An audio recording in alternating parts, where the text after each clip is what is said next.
બાલવાટિકામાં આપણે 1 થી 10 અંકો શીખી ગયા છે. તેનો મહાવરો કરીએ. ચાલો 1 થી 10 નું ગણન કરો. 2 3 4 5 6 7 8 9. અહીં 2 જતા રહ્યા હતા બેટા.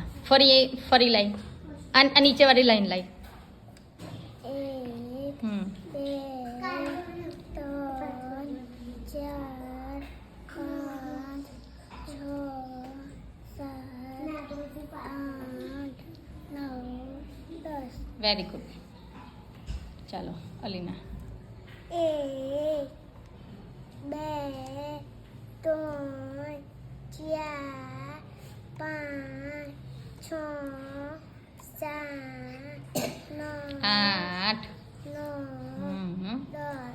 Very good. ચાલો મિત્રાબેન કરશે.